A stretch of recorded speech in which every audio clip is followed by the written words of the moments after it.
नमस्कार दोस्तों, सोनाली वॉइस में आप सभी का स्वागत है। भाभी, आप यहाँ किचन में क्या कर रही हैं? चलो ना, बाजार नहीं जाना क्या? परसों राखी है। बस आज का ही दिन है, कल ऑफिस जाना है तो समय नहीं मिलेगा। नेहा ने अपनी जेठानी रितु से कहा। पर मैंने तो 3 दिन हुए राखी कुरियर से भिजवा दी है। और वह रितु की बात बीच में काटते हुए बड़े आश्चर्य से नेहा ने पूछा, भिजवा दी मतलब? पर राखी पर आप जाओगे नहीं क्या? आपका तो मायका यहाँ लोकल है। और आप घर नहीं जाती अमित भैया, आनंद भैया लोगों को राखी बांधने?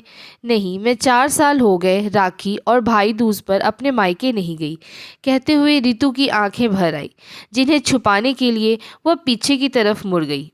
भाभी, आप मुझे बताओ, क्यों नहीं जाती? कुछ गंभीर बात है क्या? आप नहीं बताना चाहती तो मैं आप पर दबाव नहीं डालूंगी, नेहा ने पूछा। नहीं, ऐसी कोई बात नहीं है। मम्मी जी का कहना है कि नूतन और अलका आएंगी राखी वाले दिन, तो वह क्या यहाँ खुद काम करेगी? यहाँ मायके में तो तुम अपनी राखी भेज दो कुरियर से। मैंने शुरू में कहा कि मैं रात को जाकर भाई लोगों को राखी बांधकर सुबह आ जाऊंगी, तो तब भी नहीं मानी। अब तुम्हारे भाई साहब ने तो मुंह खोलना ही नहीं है, तो क्या करती? या तो क्लेश करती या फिर चुप रहती। तो मैंने चुप रहना ही बेहतर समझा। अब ऋतु का जैसे बांध सा टूट गया और वह फूट फूट कर रो पड़ी। नेहा के मुंह से बोल न फूटा, पर इतना तो वह समझ गई कि यही स्थिति कल फिर से रिपीट होने वाली है। अभी नेहा सोच ही रही थी कि ऋतु की आवाज़ आई, मेरे मायके में तो भाई दूज भी मनाया जाता है, पर यहाँ तो ये रीत भी नहीं है। तो मेरा भाई दूज भी बंद करा दिया कि हमारे यहाँ यह रिवाज नहीं है, तो तुम अब इस घर के हिसाब से चलना है। यानी मैं अब अपने भाइयों का तिलक भी नहीं कर सकती। लेकिन अलका हर साल दूज पर यहाँ आती है। उसने अपने ससुराल में कहा है कि हम तो भाई दूज मनाते हैं। मज़े की बात तो यह है कि उसके ससुराल में भी भाई दूज नहीं मनाया जाता, लेकिन वह झूठ बोलकर सारा दिन यहाँ बिता जाती है। बेटियों का तो मायका है, पर बहुओं का क्या? कहते हुए ऋतु फिर से रोने लगी। नेहा ने जेठानी को चुप कराया।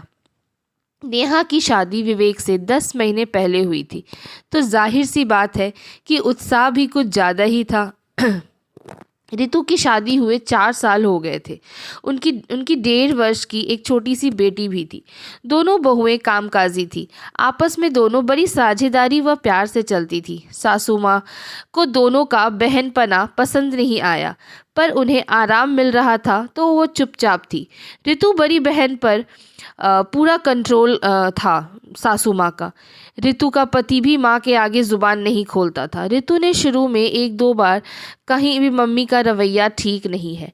नूतन और अलका भी आग में घी डालने का काम करती है, पर अमित सिर्फ सुनता था, गलत को भी गलत कहने की साहस नहीं थी उसमें। रितु ने भी कुछ कहना छोड़ दिया। रात को डिनर करते समय नेहा ने सासू माँ से कहा, माँ जी, परसों राखी है, मैं और भाभी कल आधा दिन की छुट्टी लेकर बाजार चली जाएंगी। राखी, मिठाई और गिफ्ट भी लेना है, तो कल यह काम करते हुए आएंगे। आपको कुछ मंगाना है तो बता दीजिए। सास ने खाते हुए अपना हाथ रोक लिया। तुमने अपनी राखी अभी तक भेजी नहीं कुरियर से? रितु ने तुम्हें बताया नहीं? राखी वाले दिन तुम कैसे जा सकती हो? नूतन और अलका भी तो आने वाले हैं। तो सास की बातचीत को काटते हुए नेहा बोली, हाँ तो आए ना, उन्हें किसने मना किया है?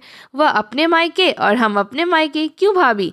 कहते हुए नेहा ने रितु की तरफ देखा। रितु की सांस तो जैसे ऊपर नीचे होने लगी, पर कुछ बोली नहीं। तो क्या त्योहार वाले दिन दोनों अपने मायके आकर यहाँ काम करेंगी? सास ने आवाज़ में तेज़ी लाकर पूछा। क्यों काम क्यों करेंगी? हम सुबह सुबह सब कुछ तैयार करके जाएंगे, बस चपाती बनानी होगी। तो वह तो बन ही जाएगी ना, 8-10 चपाती ही तो डालनी होगी। भाभी मेरे साथ चली जाएंगी, रास्ते में ही उनका मायका पड़ता है, मैं उन्हें वहाँ उतार दूंगी और शाम को हम साथ में आ जाएंगे। नेहा ने थोड़े में ही सारी बात कह दी। अब सास का भड़कना तो थोड़ा जायज़ था। नहीं, रितु ने तुम्हें बताया नहीं कि राखी पर वह भी अपने मायके नहीं जाती? घर की लड़कियां आएंगी तो क्या यहाँ काम कौन करेगा? बहू हो, बहू की तरह रहो। ससुर जी ने कुछ कहना चाहा तो सास ने एकदम से रोक दिया कि यह औरतों का मामला है, आप चुप रहिए और चुपचाप खाना खाइए। मम्मी जी बहुएं हैं तो किसी की बेटी और बहन भी हैं। क्या बहू को अपने भाइयों का शगुन करने का, तिलक करने का कोई हक नहीं?